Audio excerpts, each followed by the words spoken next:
Saudara-saudari terkasih di dalam Tuhan Yesus Kristus, semoga kita semua dalam keadaan sehat bersama keluarga. Saat ini marilah kita mendengarkan bacaan kitab suci dan renungan harian Minggu 16 Mei tahun 2021. Bacaan pertama. Bacaan dari Kisah Para Rasul. Pada waktu itu, berdirilah Petrus di tengah saudara-saudara yang sedang berkumpul, kira-kira 120 orang banyaknya.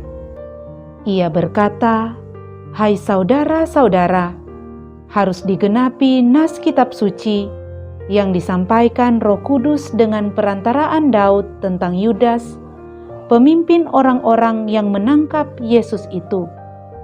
Dahulu ia termasuk bilangan kami dan mengambil bagian di dalam pelayanan ini.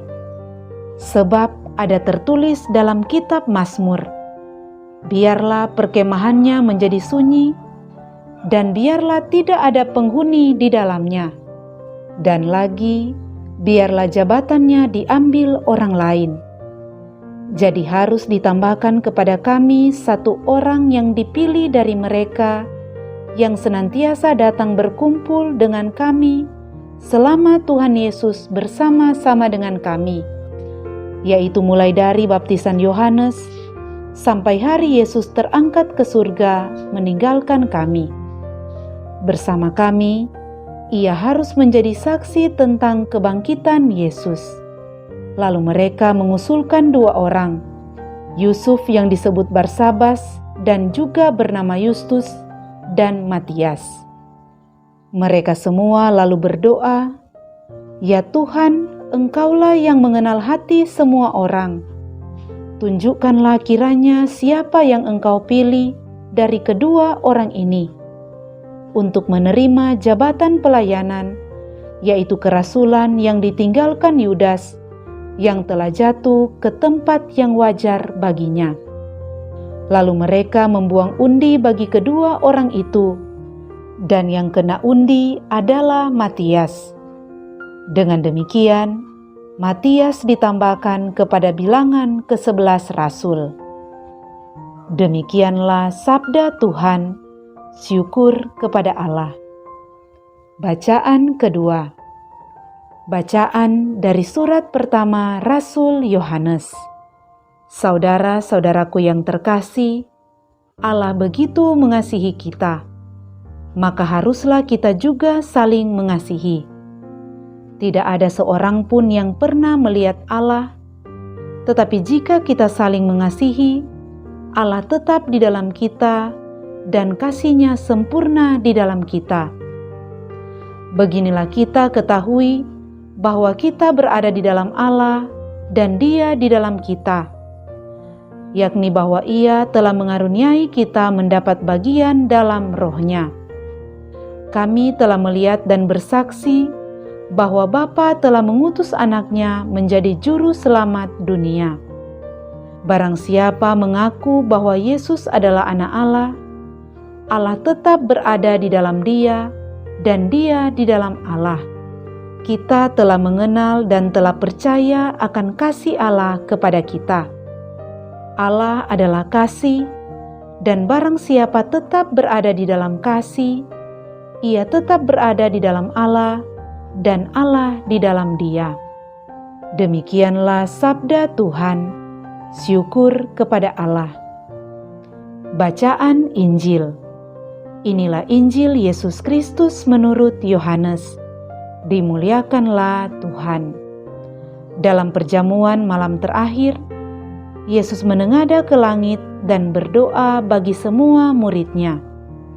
"Ya Bapa yang kudus, peliharalah mereka dalam nama-Mu, yaitu yang telah Engkau berikan kepadaku, supaya mereka menjadi satu sama seperti kita.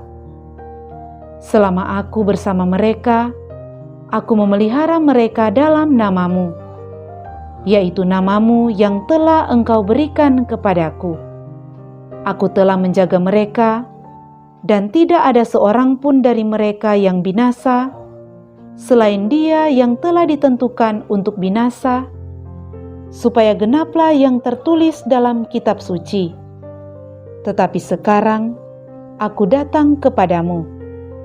Aku mengatakan semuanya ini sementara aku masih ada di dalam dunia, supaya penuhlah sukacitaku di dalam diri mereka. Aku telah memberikan firman-Mu kepada mereka, dan dunia membenci mereka, karena mereka bukan dari dunia, sama seperti aku bukan dari dunia. Aku tidak meminta supaya Engkau mengambil mereka dari dunia, tetapi supaya Engkau melindungi mereka dari yang jahat. Mereka bukan dari dunia, sama seperti aku bukan dari dunia. Kuduskanlah mereka dalam kebenaran. Firman-Mu adalah kebenaran. Sama seperti Engkau telah mengutus aku ke dalam dunia, demikian pula aku telah mengutus mereka ke dalam dunia. Dan aku menguduskan diriku bagi mereka, supaya mereka pun dikuduskan dalam kebenaran. Demikianlah Injil Tuhan. Terpujilah Kristus. Saudara-saudari terkasih di dalam Tuhan Yesus Kristus, renungan kita di saat ini diberi judul Komunikasi yang Menghadirkan Keselamatan. Saudara-saudari terkasih, pada hari ini kita merayakan Hari Minggu Komunikasi Sedunia. Hari Minggu Komunikasi Sedunia ini dirayakan pada hari Minggu sesudah Hari Raya Kenaikan Tuhan kita Yesus Kristus ke surga, yaitu pada hari Minggu Paskah ke-7. Hal ini ditetapkan oleh Paus Paulus ke-6 pada tanggal 7 Mei tahun 1967. Dalam pesan pada Hari Komunikasi Sedunia yang pertama itu, Paus Paulus ke-6 menggarisbawahi pentingnya media komunikasi dalam pewartaan Injil dalam memperkaya kemanusiaan. Walaupun di sisi lain harus juga kita waspadai pengaruh atau dampak negatif yang bisa ditimbulkan oleh sarana komunikasi itu. Pada tahun ini, Hari Komunikasi Sedunia diberi tema Datang dan Lihatlah. Berkomunikasi, bertemu orang-orang sebagaimana dan di mana mereka berada.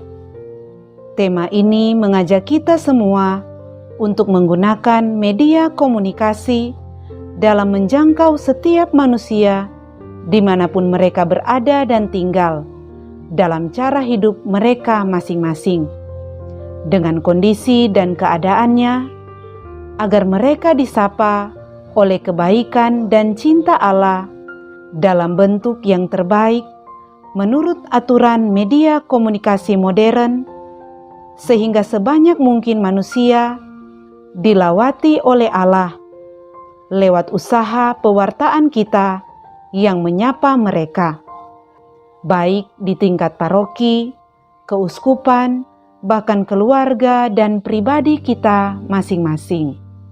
Lewat komunikasi, kitalah yang mempunyai andil dan mengambil bagian dalam karya Allah mengunjungi atau melawati umatnya. Saudara-saudari terkasih, tentu ada yang berkata, pada masa pandemi ini kita dibatasi untuk bertemu. Bagaimanakah kita mengambil bagian dalam karya pewartaan kebaikan dan cinta Allah kepada umatnya? Pada masa modern ini, kita ditunjang oleh kemajuan teknologi yang memudahkan kita untuk berkomunikasi. Walaupun tidak bertemu secara fisik, kita dapat menggunakan media komunikasi, baik cetak maupun online, dan media sosial.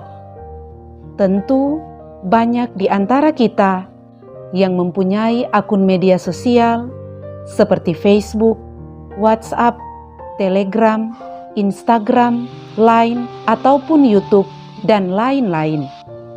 Bukankah kita bisa menggunakan semua sarana itu untuk pewartaan kebaikan dan kasih Allah? Bukankah banyak orang akan dijangkau dengan bantuan media sosial? Tentu akan ada banyak tantangan dan halangan. Namun kegunaannya jauh melampaui hal-hal negatif yang dikatakan tentang media komunikasi. Dari hal-hal positif yang ada pada media sosial, jika itu diabdikan untuk kemanusiaan dan untuk kerajaan Allah, maka setiap orang disatukan dalam komunikasi rohani dengan Tuhan dan sesama lewat penggunaan peralatan komunikasi duniawi ini.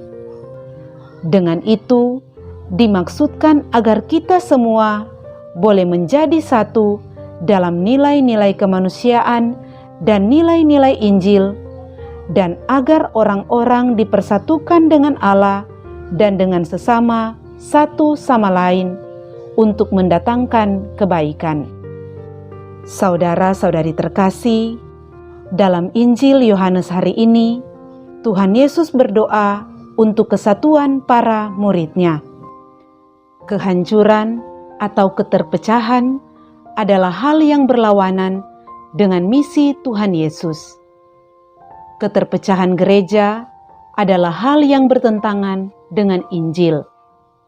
Konflik, pertentangan, pertikaian, dan permusuhan adalah hal yang berlawanan dengan kedatangan Tuhan Yesus. Tuhan Yesus menghendaki persatuan, dan persatuan itu harus terjadi lewat gereja. Gereja memang bukan orang-orang kudus. Kita di dalam gereja adalah orang-orang yang tak luput dari dosa.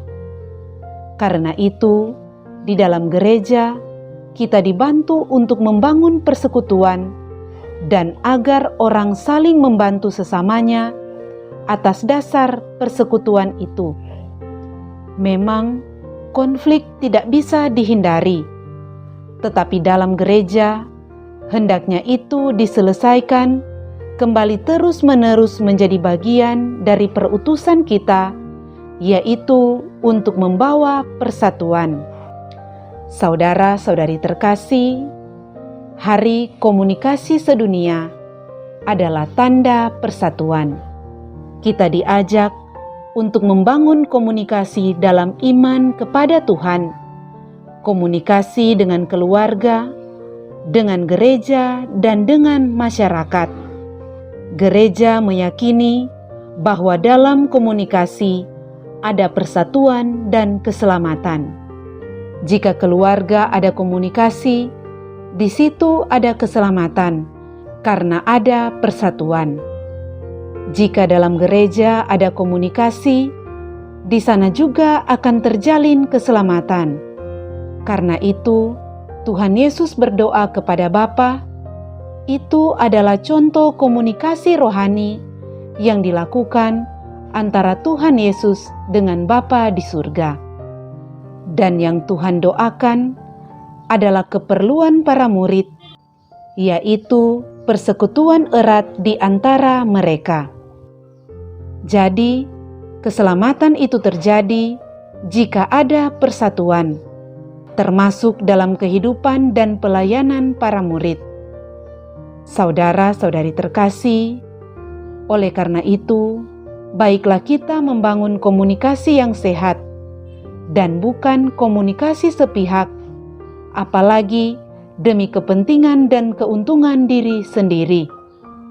Komunikasi yang sehat adalah komunikasi yang didasari oleh maksud yang baik, kejujuran, tanpa prasangka, kesabaran, kemurahan hati, keterbukaan hati, kerendahan hati, dan sifat inklusif, yaitu tidak menang sendiri, melainkan merangkul yang lain.